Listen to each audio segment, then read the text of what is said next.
آج ہمارے پاس جو ہے وہ وہی پچھلا موضوع ہے، وضو کا بیان ہم پڑھ رہے ہیں، وضو کے واجبات اور فرائض، یہ موضوع ہمارا ہے۔ ہم نے گزشتہ لیکچر میں جو ہے وہ نیت اور بسم اللہ اور یہ مسائل جو ہے وہ پڑھے تھے۔ تو اس میں ہمارے پاس چہرے کا دھونا، دونوں ہاتھوں کا کونیوں تک دھونا، کانوں سمیت سر کا مسح کرنا، یہ مسائل ہیں۔ آیا چہرے میں داڑھی داخل ہے یا نہیں داخل ہے، اور اسی طرح جو ہے وہ جب دونوں ہاتھ دھونے ہیں تو کیا کونیاں اس میں داخل ہیں یا نہیں، اسی طرح جب سر کا مسح کرنا ہے تو کیا کان اس میں داخل ہیں یا نہیں۔ یہ فقہا کے درمیان جو ہے وہ اختلاف ان مسائل میں موجود ہے، تو ہم انشاءاللہ ان کو تفصیل سے ڈیٹیل سے پڑھیں گے۔ ہم چونکہ پہلے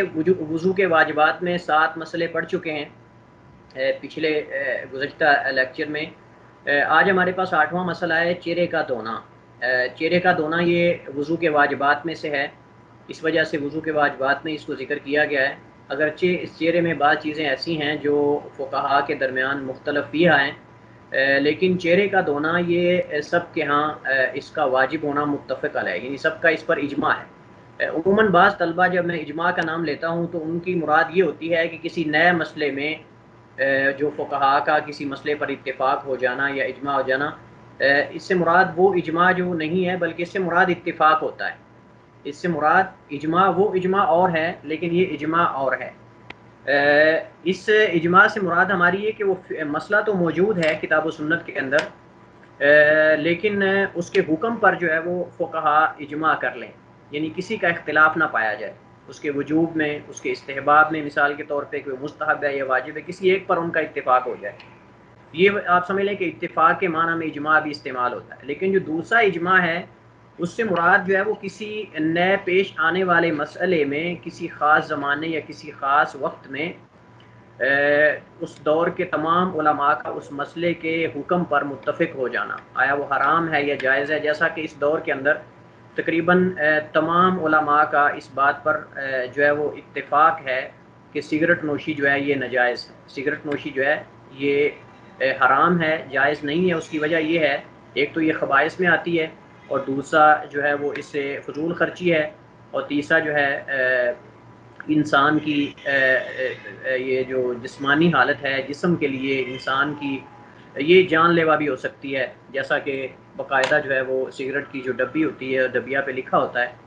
تو یہ ان 3 چیزوں کو دیکھ کر فقہا نے، علماء نے یہ فیصلہ کیا ہے کہ سگریٹ نوشی جو ہے